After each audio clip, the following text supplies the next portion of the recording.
In a world where beauty content creators are as popular and plentiful as lipstick shades, standing out can feel like finding the perfect foundation match. It's challenging, but not impossible. Today I'm going to be talking about the beauty influencer realm with none other than the radiant Meghan B. Meghan is a force to be reckoned with in the beauty space, juggling the roles of creating content on TikTok, on Instagram, and on YouTube, all while being a devoted wife and mother to three kiddos. Meghan is carving out her niche in what can sometimes feel like a very, very saturated space. So join me as I talk to Meghan about her journey from navigating the challenges of working with brands to staying motivated and how she, like many of us, balances family life with her growing online presence. Get ready for an insightful and inspiring conversation with Meghan as she shares the secrets of her success and real, unfiltered talk about what it takes to actually thrive as a content creator in today's sometimes competitive and always evolving digital landscape. Hey, Meghan, welcome to the podcast. Thank you so much for agreeing to come on and talk about your content creation journey and share with my audience kind of where you are right now, how you got to be where you are right now. And for those of you in my audience that may not know you, would you please take a few minutes to just introduce yourself, tell us about what type of content you create, and a little story about how you got into content creation? Yeah, so I was a freelance makeup artist for like 10 years. I had been doing a lot of weddings in the Nashville area, prom, anything you can think of. I remember I had some people come to me just because they needed to get their makeup done for a school presentation. So I was kind of all over the place. And then COVID hit. And periodically during that time, even before COVID, I was posting on social media. It just wasn't like my job. It was more so to kind of get clients and more so for promotion of my freelance work. And then COVID happened and I couldn't have no clients. Everything shut down. And so I posted on TikTok, and again, it wasn't really nothing much to it. But then I did a review of a foundation and it went viral. Like, it got millions of views. And ever since then, things started to kind of slowly pick up. I got offers from Fenty Beauty and Maybelline. And I was like, oh, snap. Like, I might be able to do the doggone thing. And especially with it being COVID, I wasn't going nowhere. I couldn't work. And that was my full time job. Like, all I did was freelance work. So it kind of came at the perfect time when I needed it the most. And basically, all of my content is kind of beauty centered related. I do a lot of tutorials, reviews, and I think because of my freelance work, my approach to even tutorials is more so a little bit more educational, and kind of showing more of the technique and I guess the art behind the makeup and the tutorial and the looks.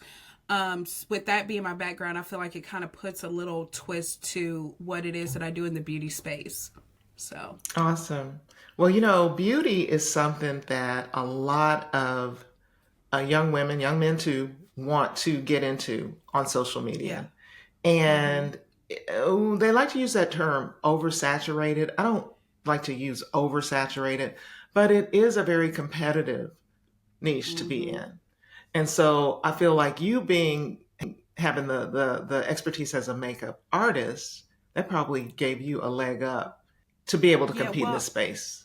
yeah, I feel like it just I was able to kind of put my own feel to it, and also it's something I'm really passionate about. It wasn't something where it was like, oh, let me just wake up one day and decide to do this. Like, it's been something that I've loved doing even before I was freelancing professionally. Hmm. Listen, I was a self-taught makeup artist, and I would study. You could ask my sisters, my mom, they would be so irritated at me because I would use up all the ink on the computer printing out all these makeup looks and studying it like it was calculus, checking out books. This was even before YouTube.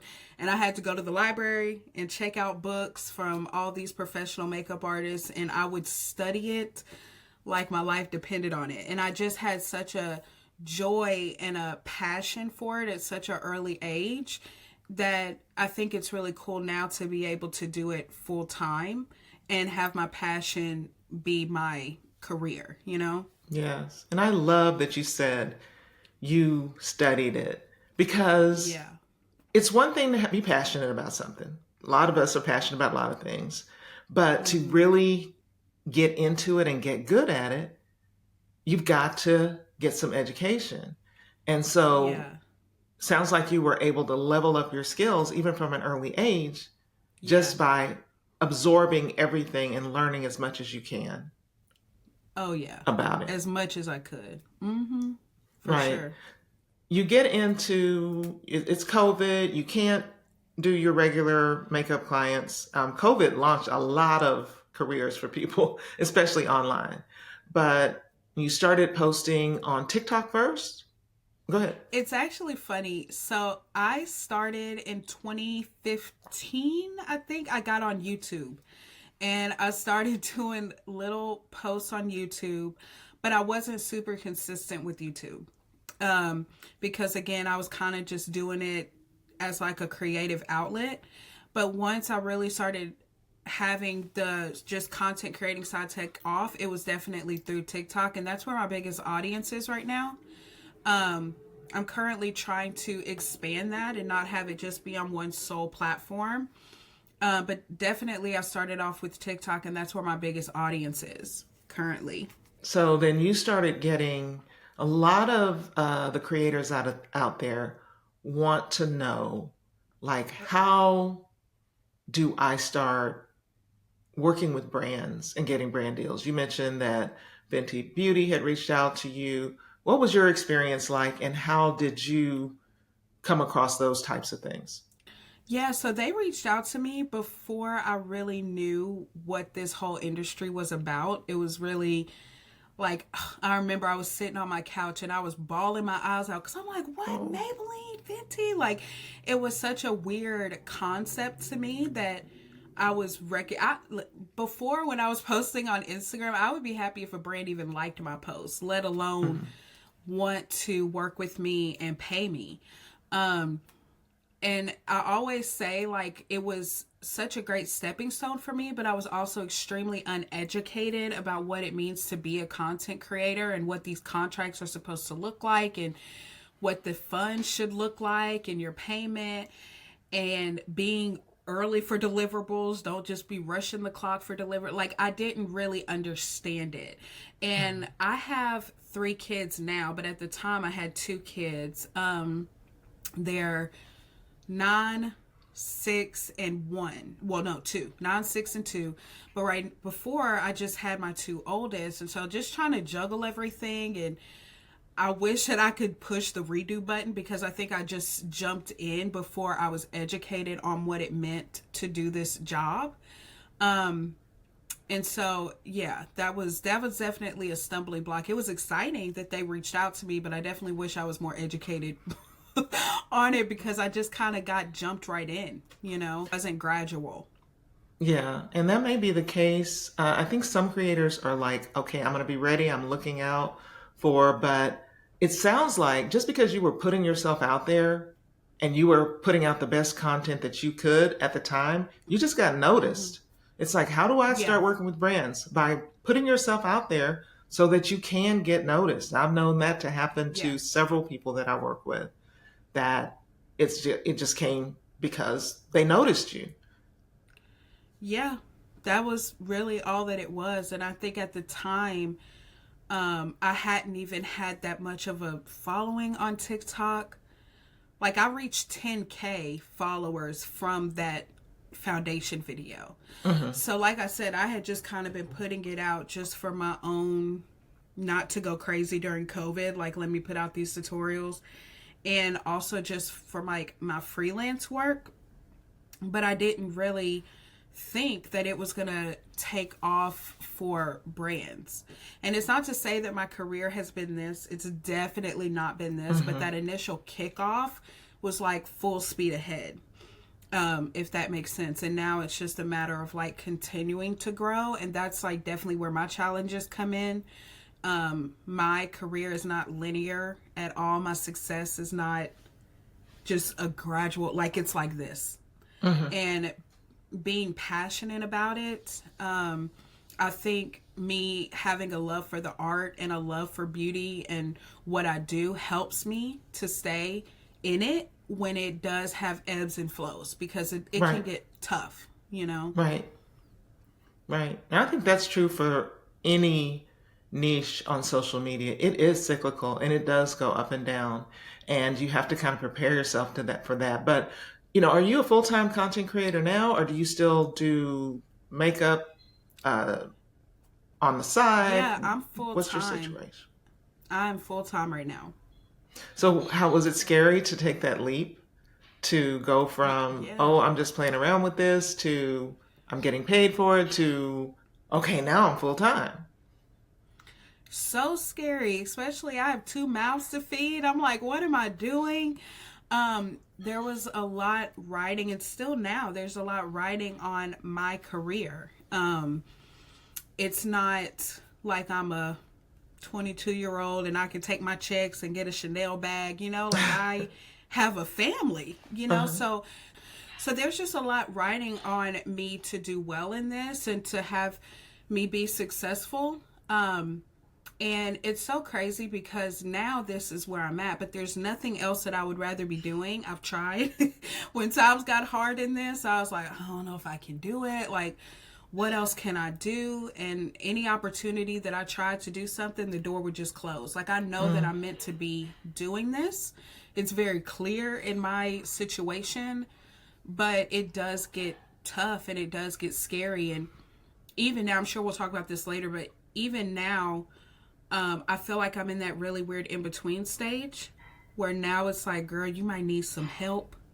mhm. But it's like, I don't know if I'm ready for that help, like that's a whole nother bill. That's a whole nother like source of income.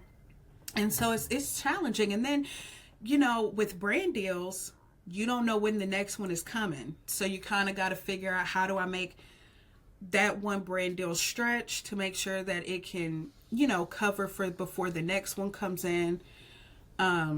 So yeah, it's just really, it's a game that you have to kind of figure out. But I've always betted on myself. That's um right. I've always been like, okay girl, if you want to go after it. I never hesitated. I remember when I was even doing freelance, I was doing a bunch of weddings and everybody wanted their hair done too. And I'm like, I'm missing a bag. Like, I should be adding hair to my services. I didn't know what I was doing. And so on a Friday, I was laying in bed. I was like, I think I should go to cosmetology school to learn hair because I'm missing money. And so I went Wow. in on Monday and I was like, I want to sign up. And I signed up for cosmetology school that day. But my brain has always been like that. And Right. I don't know any other way to be. And sometimes it's good, but sometimes it is bad because I just bet on myself and I just go for it all the time. That's how I am. So, That is almost, if I can say, the prototype for someone who can be successful in this field on social media, is being a go-getter, a person who bets on themselves, a person who, back in the job world, we used to call it a self-starter. I'm a self-starter. I can just yeah. like figure things out on my own and keep going. I mean, everybody needs some help. You need a little hand holding, you need a little mentoring, you need a little coaching, you need a little Mhm. support. But for the Mhm. most part, you Mhm. have to be that type of person who can just go for it. And you Yeah. mentioned that at times you felt, I don't know if would you say discouraged or you were lacking motivation. What do you do in those times when you're experiencing self-doubt? That's what it is. Experience, like, I don't know, not self-doubt, but just doubt in the whole situation. I don't know if this is going to work. What helps you out in those times? Yeah. Well, I think because I betted on myself, there's no plan B. And so that's immediate anyway. Um, and so it's like, girl, you ain't you ain't got a choice. What you gonna do? But one thing that I will say is I take a break. So like there might be a time where it's like, okay, girl, you might need to take 24 hours. Don't even push record. Just breathe and reboot. Is kind of how how I treat my mind. It's kind of like a computer, I guess. Like Mm-hmm. we're gonna hit the restart button and we're just gonna take a breath. And then also just realizing that it's normal. It's not normal for um it's not normal for your career to just take off and always be upward.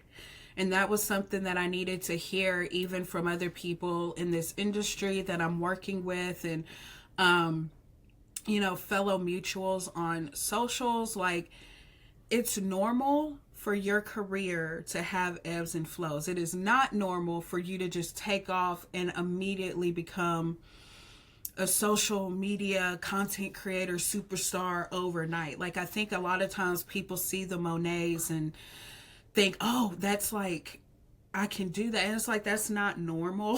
That, Mm-hmm. like, that's her journey and it's amazing. But just realizing, like, if this is what you're really trying to do, it's normal to go through those things of having those difficult times. And honestly, those have also been the times where I've gotten the most creative.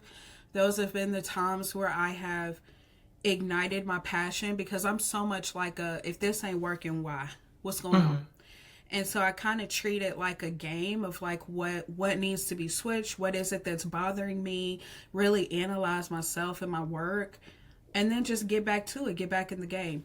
Sometimes you need a timeout and then figure something out and then go back in. So that's kind of like my mindset with it. I want to get more into the business side of things because as a creative, a lot of what people talk about is creativity, and we're talking about some of that too. But as far as the business of content creation and actually getting a check and making that bag, is it harder than you thought it was going to be? Is it easier than you thought it would be? Is it anything like you thought it would be to actually be getting paid to do the thing that you love? No, I had no idea what I was getting into. They were sending me stuff, and I'm like, I know how to read, but I don't know what this means. I have no. What is like exclusivity? What is that? What is, um, like being able to kind of take my video and kind of give you the raw edits, and they come up with it, and that's weird because then you don't know what they're gonna come up with, and I've had a bad experience with that, so now I have to No. like I've learned from it. But I'm like, I didn't Mm-hmm. say that. That is not what I meant. And Mm-hmm. you took a 60-second video, cut it down to 10, and the context was not there. And so it was bad. It was not good. But I did not know anything about that. And also, I didn't have anything to go off of. Because, usually if you're in the work field, okay, if I've had this amount of experience, I know I should be making this much for salary. I didn't. And I sure didn't know that the gap for black content creators can be, you got to kind of fight for your check more so. I didn't realize that either. And so there was a lot of deals in the beginning where I really lowballed myself Mm-hmm. tremendously, Mm-hmm. because there was like, I remember I had one campaign, it was a year usage. And I'm like, oh, and now knowing now how much that should have been, thousands and thousands of dollars that I did not claim because I just did not know. And so, if anything, I would tell people, when you're starting out, you need to make sure that you have somebody in your corner, or anybody that you can go to, just to make sure that the payment matches what you should be receiving. Right. Because these are multi-million-dollar brands. They got it. We just don't Right. push for it, and we don't, because a lot of times I think we just don't know. We're excited to be working with the brand, so we'll just take crumbs, and Right. you don't know to negotiate. Mm. I didn't. I just took it's like, oh, they offered this to me? Like, you saw me? And it's like, wait, Megan, they want you. Like, it's okay to negotiate your rates. And I just did not do that in the beginning. Yeah. So Same. it was definitely a learning curve. Yeah. Same for us when Yeah. I first started working with Raven Elise and just really managing her inbox. I didn't know what any of those things meant. I left tons of money on the table because Yeah. although I had experience in running a business, I didn't have any experience with these types of contracts. I had legal experience. I could read the contract, but I didn't know what it was worth. So whitelisting or usage rights for a year, I was letting people just take that and just go with it until we started working with a talent management who knew how to work with brands and who said, no, this is going to cost you extra.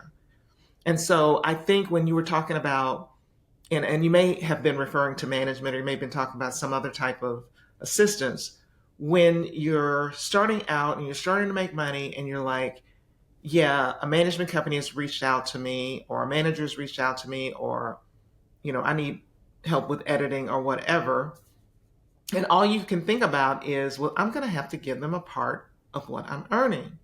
But if you actually find the right person to work with, they can help increase your earnings.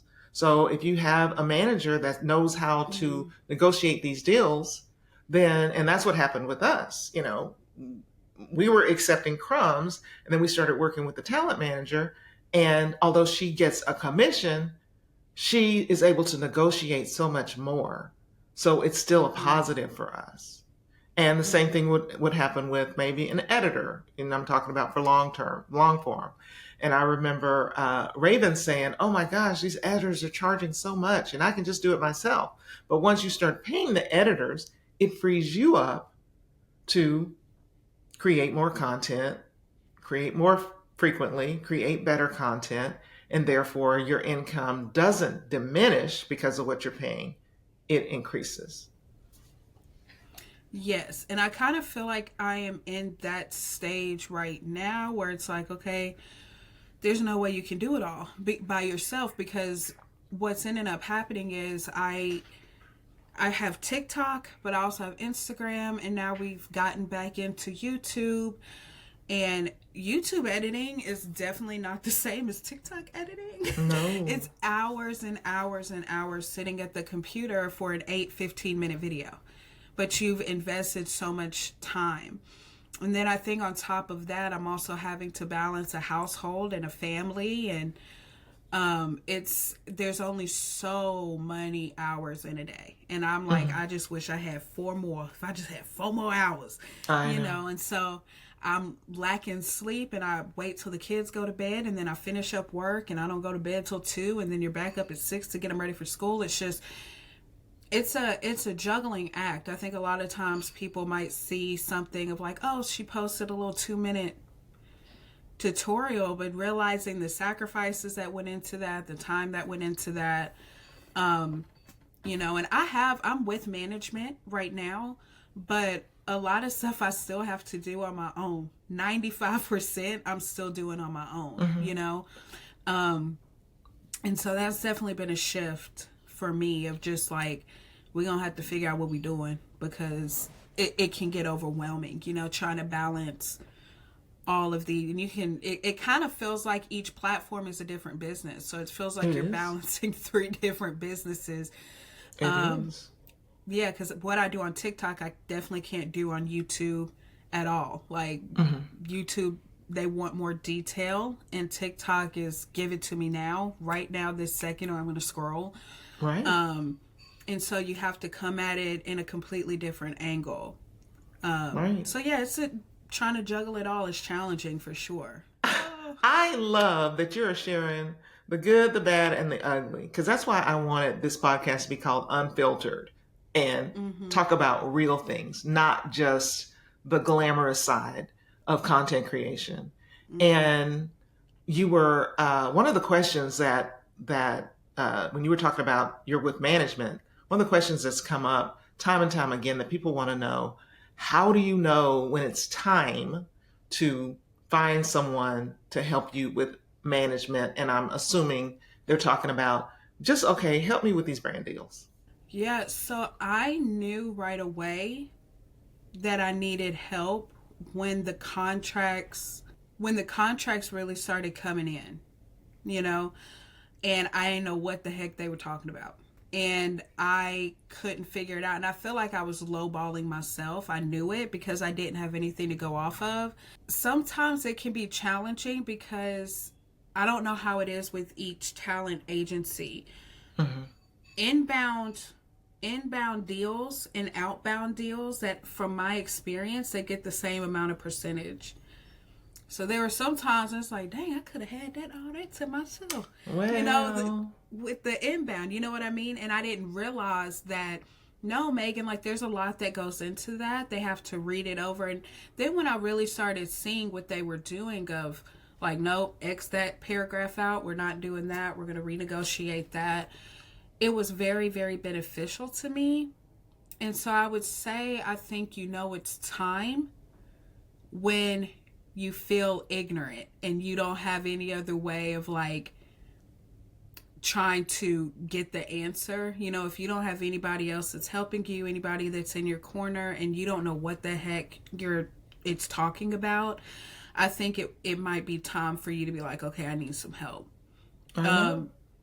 Yeah, sometimes that's not always with the agency. Like, I know there are some people that have mutuals and stuff, and they kind of have like lawyers on retainer, just somebody who can educate you. But I think a lot of times with talent agencies, they've been in this for a while. They know what they're talking about.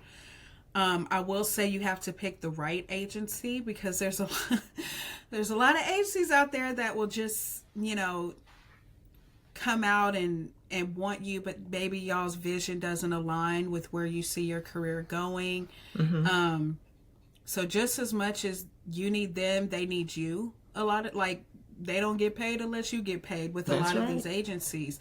And so you want to make sure that you choose somebody that y'all have great chemistry, that y'all work well together, and that y'all are both on the same trajectory, and they're not trying to have you go left, but you're trying to go right. Like, y'all need to be aligned in that. And so you don't want to just pick any agency that comes to you first and then you just sign. You know, you really want to make sure that all of those align with each other, or you're probably also going to do yourself damage, because then you're like, oh, they're taking out a lot of percentage. You know, what's going on with that?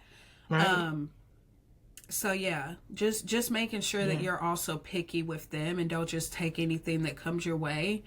But when you don't know what stuff is, it's probably good to have somebody in your corner to help you for sure.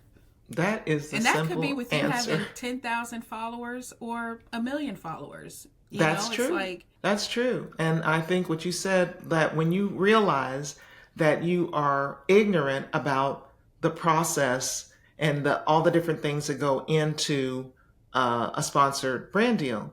And honestly, all of us are ignorant unless you have worked for an influencer marketing agency, unless you have worked for a brand who does their own outreach to influencers. We don't know. This is, I talked about this the other day on a live, and I was saying that social media marketing is still the Wild West. There's a lot of times we're just making it up as we go along, and we are learning certain languages that go along with content creation, like exclusivity, disclosure, talking points, creative briefs, whitelisting, UGC type content. And we're all learning, you know, what does that even mean? What does it even look like? For instance, if a brand says that they want, you may be working with a foundation brand, and they say, we want, if you don't read the contract well enough, you may notice that they say that they want exclusivity for the next 6 months, meaning that you can't work with another brand that does foundation. And if you miss that, what? You mean 6 months? No. We're going to back up on this, and we're going to maybe give you a few weeks exclusivity. We understand that you don't want me coming on here tomorrow talking about a different brand, a foundation, but you know, 6 months, no ma'am, we're not doing it. So those types of things, just knowing what you don't know. Hey, I don't know this stuff. Let somebody else handle it. Yeah. You know, I kind of definitely live life like that. Like, I'm such a Capricorn. I'm like, tell me all the things that I'm doing wrong. Like, don't sugarcoat it for me. Give me the raw and the ugly so we can fix it. I can't fix nothing that I'm not told, you know? And having an agent who is on, again, one of the most important things to me, like, y'all have to be aligned with where I'm trying to go. Because otherwise you're not going to be able to give me that helpful critique if we're not aligned. It's like, girl, that is not a part of your brand. And that even comes with like what deals you accept and don't accept, like sometimes you just need the money, Yes. and it's like, how can I figure, but it's like, it would do way more harm to your brand, to your business, to your career, to just sit here and take crumbs, or to just take something that doesn't make any sense. So, And so yeah. do you ever, just based on what you just said, do you ever have brand deals, brands approach you and you turn them down? Yeah, a lot. I turned down one deal from a beauty brand. This is just off top, because they weren't inclusive. Like, there's a few brands, and I'm like, my daughter is darker than this, than your darkest shade. I can't promote a brand or a product when my daughter couldn't even wear it. That just, that don't sit well with me, so I've definitely had to turn that down. And then there's also just randoms. Like, I'm a beauty creator, who's also a mom, but most of my content is beauty. Why am I using a vacuum? Like, for a video? Like, it just, I don't know. I don't know if that works. So, because then it's going to be like, okay, are we going to start expecting more lifestyle content from me? And it's like, if that doesn't align with where I'm trying to be, I can't just do that. Even though it would be, I vacuum my floors. Like, Yeah. I keep a clean house. I got kids. I need to vacuum. But if it doesn't align, then like, that's the other part of it. And so I've turned down quite a few. And it's about having integrity, really, because let's face it, when you're doing this full time and you don't know when the next one is coming, when the next brand deal is coming, it's like, whoo, that was hard to turn down, friend. That was hard. But hopefully your followers will appreciate it and realize, like, okay, she's not just doing this for the money. Because you can tell, you can tell Right. when that happens, and you just, your people lose trust Right. in you. So, but yeah, I've definitely had to turn some down for sure. Brands will reach, and I don't really know what's going through their minds sometimes. It's like, why would you reach out to this particular creator about this particular product? Yeah. And like you said, you were looking at the makeup brands. Were they inclusive? And so part of your responsibility, it sounds like, as a creator, is to really research the brand, look into it. You may have heard of them, and you may be familiar with their product, but what are they really about? And doing that research helps you know better as a creator whether or not this is going to be something beneficial for your brand. When you mentioned, the vacuum thing, you mentioned the kids, and I wanted to talk to you about that too, because a lot of content creators are juggling. We've moved beyond the time when the content creators were just, teenagers and 20 somethings with no responsibilities. A lot of, as this content creation arena goes for longer periods of time, content creators are getting older. They have families. There's a big rash of everybody's having babies right now. So you have to juggle the family with your job. You just can't be on social media all the time. How do you juggle or balance the demands of your personal life with content creation? What are your best tips out there, and the wives out there? I am probably the bad one to ask, and here's why I say that. Because I don't think Sandra, what is her name? Chandra Rhimes, who did Grey's Anatomy. She's like, if you see me doing well in one, I'm not doing well in the other. If you see one of my shows being number one on the network, my home life is a mess. And I think a lot of times it's hard to juggle that. I think a lot of times we as women are supposed to be superheroes, and we're supposed to be able to do it all. And you can't. There's 24 hours in a day. You need at least 4 to sleep. I mean, really, you're supposed to have 8. But if I could get 4 to 5 hours, like I'm. And it's hard. It is very, very hard. My kids are littles. and they need a lot of attention. Like, I can't just close the door and film. As much as I want to, there'd be crayons all over the wall. Somebody probably would have been choking. You know, there's just no way to really do it all. So I can just tell you, my husband, when he works second shift, he'll watch our daughter in the morning, but I have to be done by like 2:00. Otherwise, I'm not going to be able to, you know, my kids come home and they need my attention from the time they get home from school to the time they go to bed. So that's like between the hours of like 4 and 7 or 4 to 8, you know. And then after that, it's like, if I'm not done, anything that I didn't finish, I gotta finish after they go to bed. Mm-hmm. So then I'm lacking sleep, you know? And so it's a hard juggle, but I've also realized, like, this is my career. It's not my kids' career. And so if somebody's got to take the L, it's going to be mama. You know, if I'm just the one that's getting the least amount of sleep, it's going to be mama because this is the choice in the career that I've taken. But it's hard. I will say, not to overpromise yourself. I'm really bad at that. I like to get a lot of things done.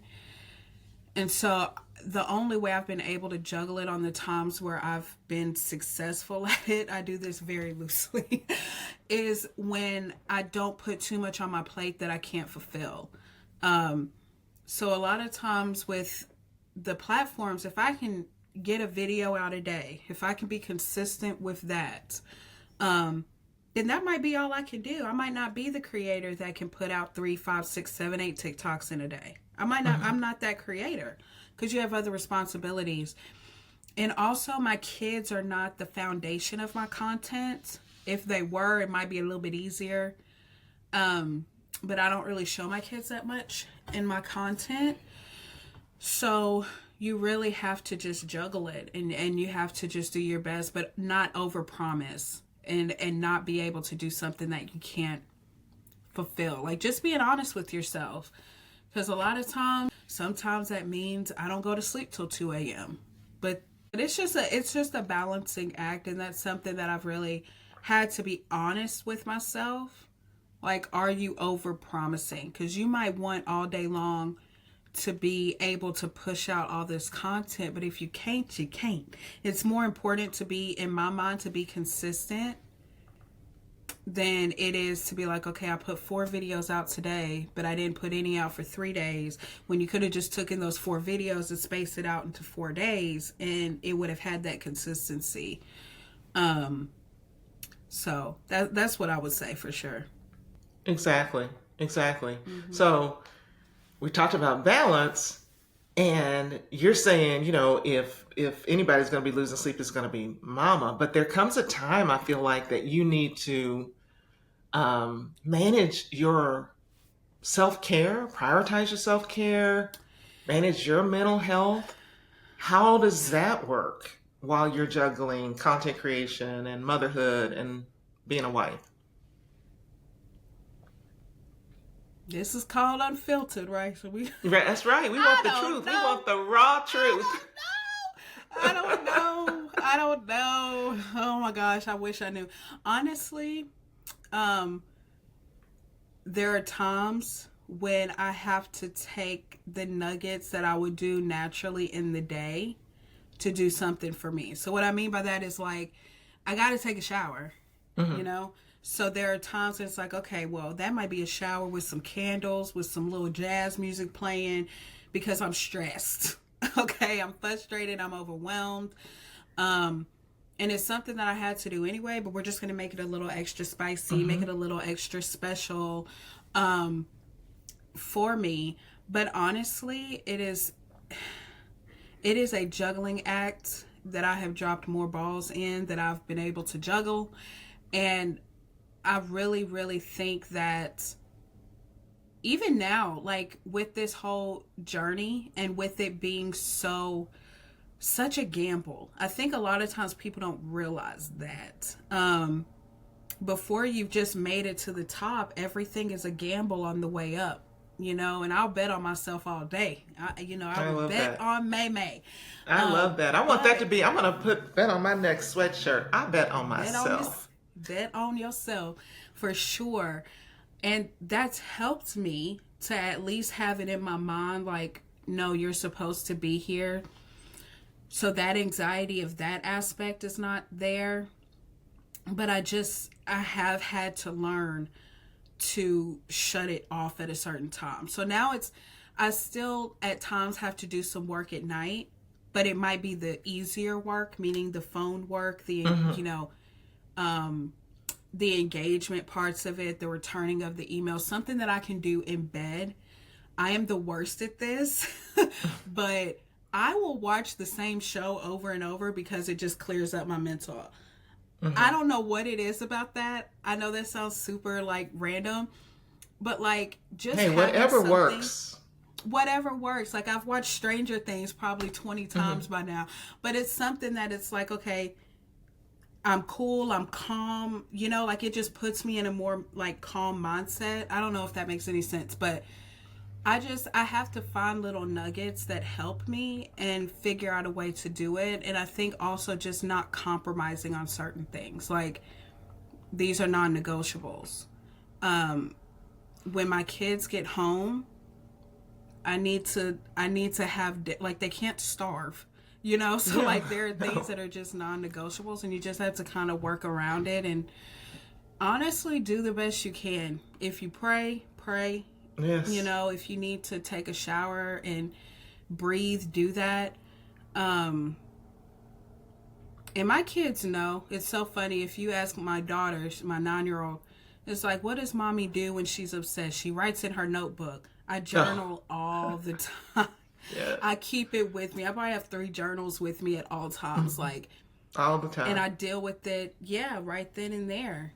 But it does it's hard. And I wish I Well, had the perfect answers, but in this career and when you're doing things that's not a typical 9 to 5 and things are due, like if you have a deliverable that's due in the morning and it's not done, girl, you just gonna have to be up. I don't know what to that's tell you, you're right. just gonna have to be up.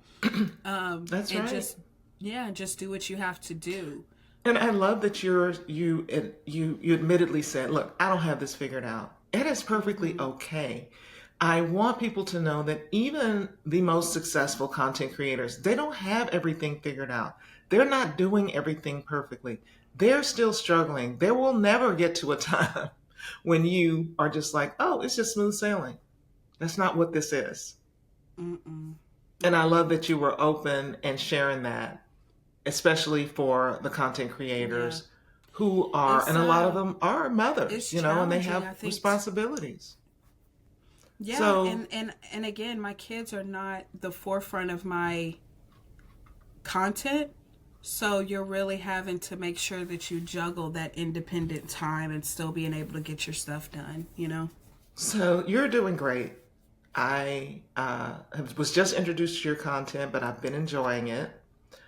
Wondering what, though, are your longer term goals and your aspirations as a content creator? What would you like to see down the road as far as this business of content creation goes? I'm laughing to myself because I had my agent ask me this same question. She was like, "Where do you see yourself in 5 years?"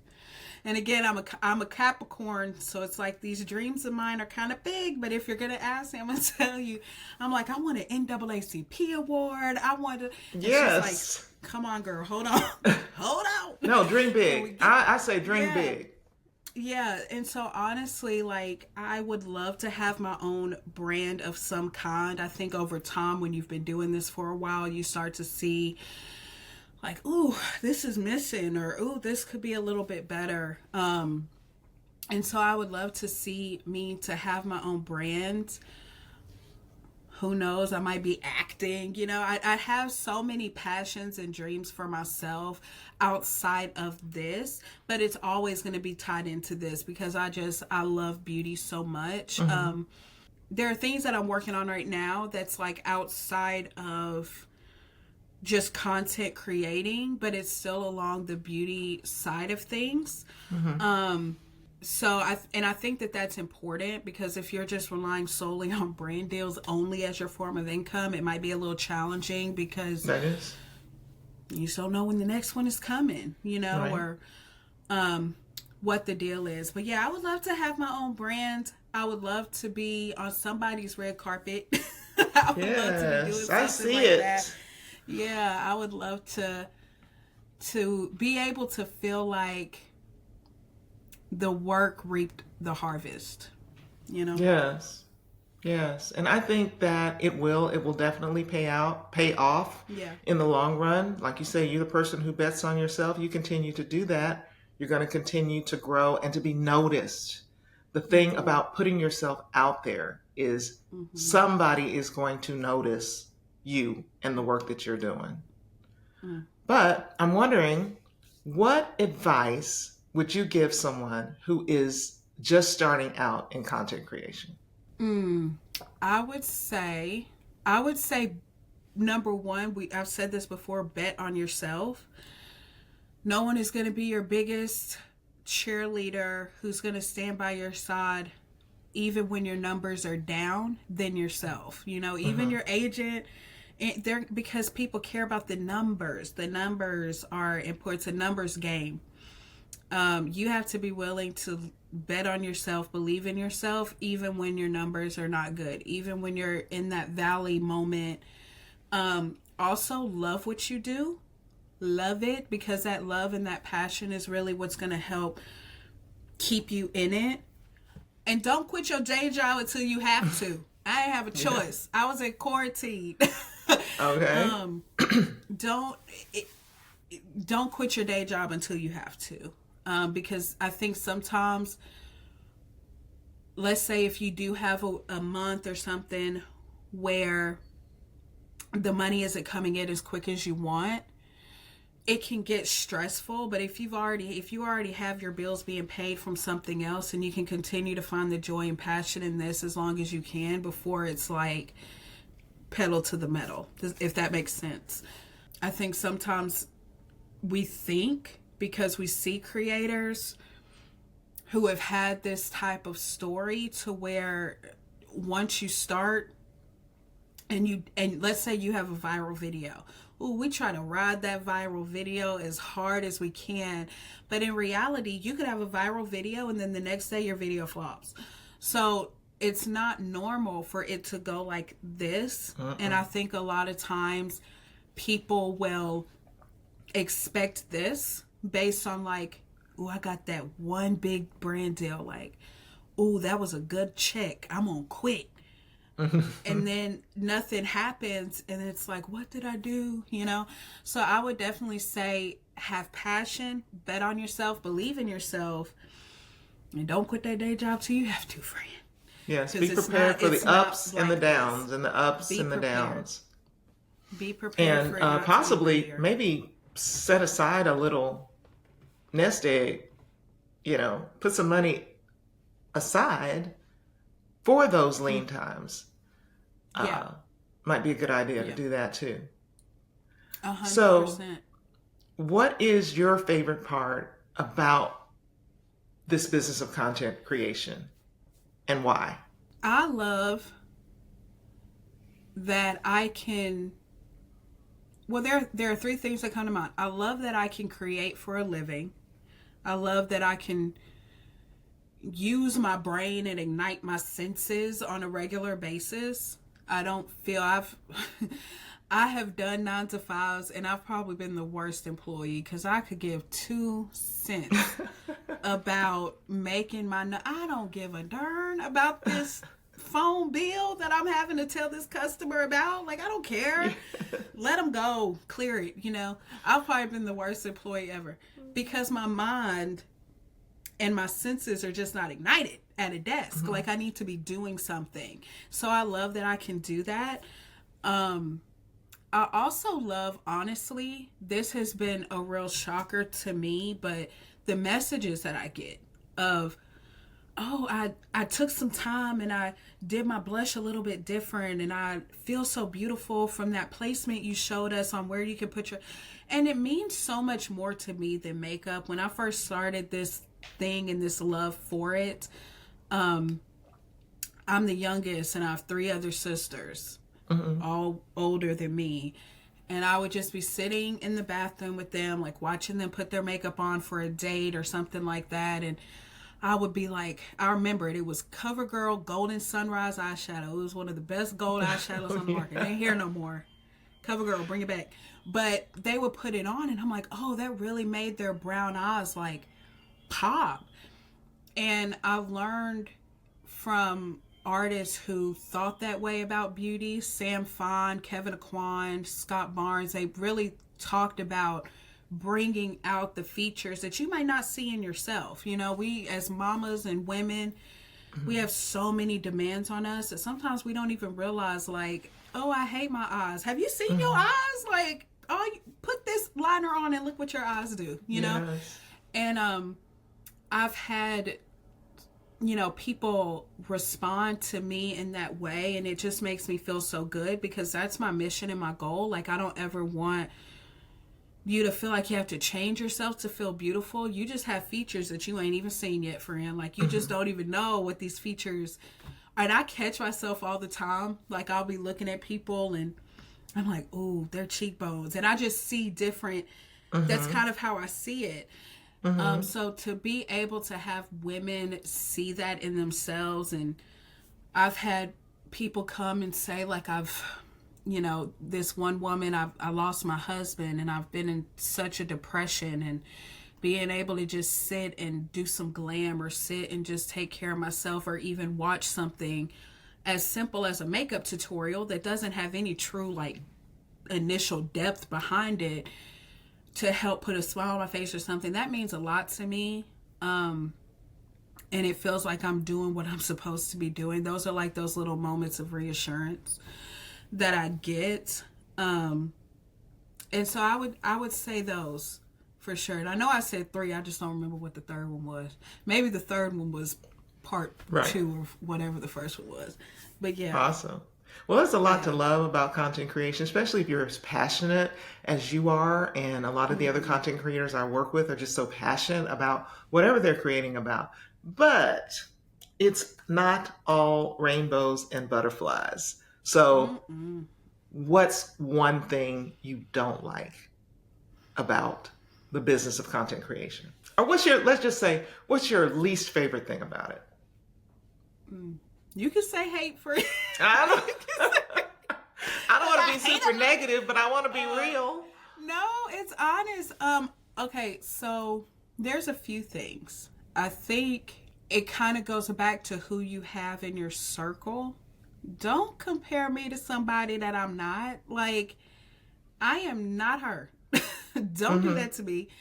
I think a lot of times, especially in the beauty community, things can get real catty really fast, and you can get compared to with a lot of people, even though you're trying to stand in your own lane, be your own person. And I think cancel culture is real. Like, you can say something and it be taken out of context. That happened to me one time. And it wasn't even a makeup related thing. And you forget that when you're talking to people from every stage of life, from every journey, from every experience, from every hardship. And there might be something that you say that is triggering, and you would have never intended, you know, to say something, but what they feel, what they believe, and what they heard can get you kicked out the ring. Yes. And I'm like, I didn't even mean it. I know. Coach, that's not what I meant. And you can't even say sorry, because the sorry is like a little too late. It's like all you can do is just put out in good intentional content and let the universe take over, you know, because like I do think that it can get kind of scary. So a lot of times I struggle with just shut up and put on the lipstick, you know, don't be too controversial. Don't be too whatever. Because again, what people don't realize is some people have a lot riding on this. So like, this is how I feed my kids. I'm not about to just sit here and have you cancel me for something that I did not even mean. Right. And so I'm very aware of that, but the struggle is like still wanting to be your authentic self. Right. But, and being real, but also not like, don't take what I'm saying out of don't take what I'm saying out of or something that I'm happened. human. Yeah. I'm a human being, and I may not. It's recognizing that these content creators, as popular as they might be, as big of an audience they might, they're human beings, and human beings sometimes say things that are, well, you might just say something that's straight out stupid, or you may just say something that's been taken out of context. And here's the thing: you cannot defend yourself on the internet. There's no way to defend yourself because you're one person against thousands, hundreds of thousands, sometimes even millions of people out there, and they all have their own opinions. So it becomes, I understand what you're saying, a balance between, I want to be myself, I want to be real, I want to be authentic, but this is what my authentic self would say. And if I'm constantly guarding my thoughts and guarding what's coming out of my mouth, that's going to come across as being fake. Mm-hmm. So it's a balance there. Yeah, and I think what some people think might be the hardest of like people making fun of you or people coming for you and your appearance, whatever, like that's like, shut up, you know, like I don't really care. But when it's coming for your character and it's being taken, and I think too in this industry, there's no redemption. It's like, you wrong. There's no room for, let me educate you forever. Yes. And it's like, there's no room for it to be like, let me educate you on this because you might not have understood like the depth of this issue. There's none of that. It's like, if you don't agree with me and if everybody in the world does not agree on the exact same thing, then you're not meant to be here. And that sucks because sometimes we're all the time, no one ever thinks I mean, that's boring, you know? Yeah. And there's no place for growth, elevation, redemption, or grace in this field, it feels like. And so that balancing act, like you were saying, of just trying to be your authentic self, but also I got to pay my bills, stop tripping. It's a, you know, it's a weird balance that I didn't even expect coming into this. Especially in the beauty field. Of course, we've known several. We've known many, many beauty creators who have gotten quote unquote canceled or quote unquote, you know, taken down a notch. But you would think something as like beauty. I mean, I could see if you're a political commentator or if you're blogging on certain subjects, beauty. Right. And then it's true. And no matter what kind of content you're making, I remember hearing one content creator talk about his wife crying and getting run off the internet. And she made the most uncontroversial content that you can think of. And still someone found a reason to, you know, hate and to criticize. It's terrible. Like, even product reviews are a big thing right now. And it's like, if it worked for me, but it didn't work for you, oh, I'm a liar. I'm just trying to sell. And it's like, your skin is an oil slick. I'm dry as the Sahara. Of course it's going to be different on me than on you, you know, or I like full glam and you're a no makeup girl. So I mean, but just imagine if you were creating content and you had to put all these disclaimers in there as you were doing a makeup tutorial. Okay, now my skin is dry, but your skin may be oily. Now this is full glam, but if y'all don't like it, you know, you're constantly having to put disclaimers in there. So my advice is just do you, be you, try to be controversial, but just keep it moving. Yeah, that's all you can do, because I think you're realizing you're not going to please everybody, and I can guarantee that something you say someone's going to not take the right way, it's out of your control because you don't know these people's experiences or their journey or where they're, how they're viewing your content. It just is what it is. Right. So, what is one thing about being a content creator that most people might not know or understand? And we may have covered some of this before in our earlier conversation, but if you can think of anything. Yeah, I think, again, it's just not realizing how much work goes into the short form content that you see. Especially when you're trying to fulfill a need, especially when you're trying to have content that means something and not just like a get ready with me to go to the dentist. It's like, it's cool, but when you're trying to fulfill a void, when you're trying to fulfill a need, there's a lot of planning that goes in, a lot of research that goes in to a video. There's a lot of time that goes into it. Some people, write up a whole prompt if they're doing a voiceover and making sure that they don't miss any beats. But all you see is a 60-second video, 60 seconds to 3 minutes. And you're like, these content creators got it so easy. They don't do nothing but put... And it's like, do you realize that we've had team meetings? No idea. Do you realize that we've had contracts, that we've had to do research and see what's trending and see what's not? And I'm not saying that it's the hardest job in the world, but it's more than just, I'm just going to sit in here and push record and hope for the best. Like, no, there's things that go into it, and it's edited down to a minute and a half, but there was probably an hour and something, 2 hours, 3 hours, 4 hours worth of content and filming done that you have to even narrow down into what would be engaging, and what would make sense for that video. It's a lot more than people think, sure. I think. I'm sure. That's going to be eye-opening for a lot of people. Very eye-opening. For people who are not in the realm, who don't even create content, of course it's going to be eye-opening for them. But it's going to be eye-opening for people who are just sticking their toes in and starting out with content creation. They're going to find out sooner or later how much work it is. But I totally 100% agree with you. They don't understand the work that's going into it. Yeah. And honestly, I think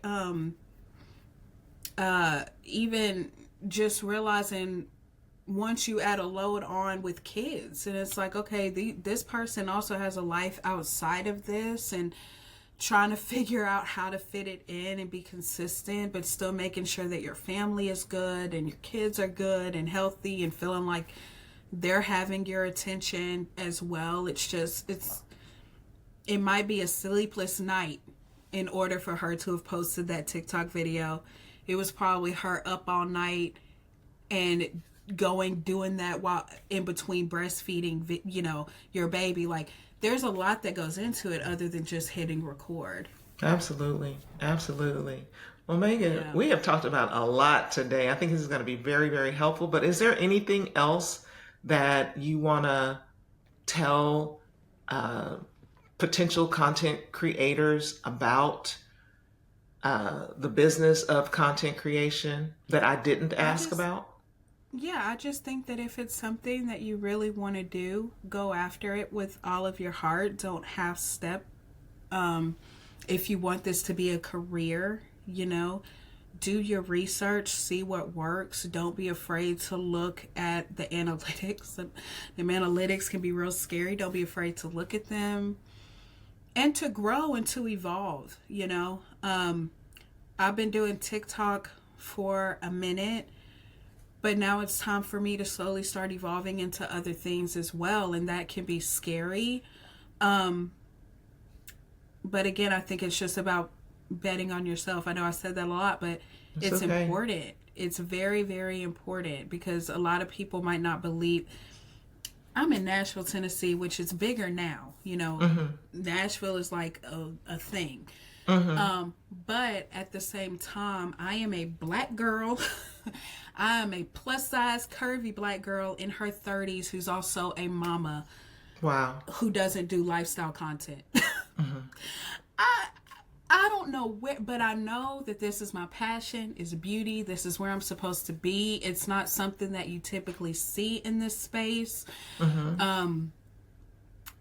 So it I know that I'm a unicorn, and I know that I'm gambling on myself to be able to have all of those elements of me. But we in here, it's like we're doing what we Yes. got to do. And so love it, love what you do, and believe in yourself. Awesome.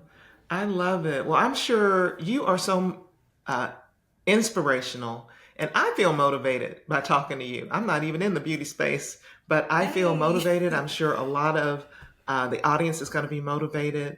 Tell us where we can find you. I'm going to include all of your links in the description of this video, but please let the people know where they can find you on the different social media platforms.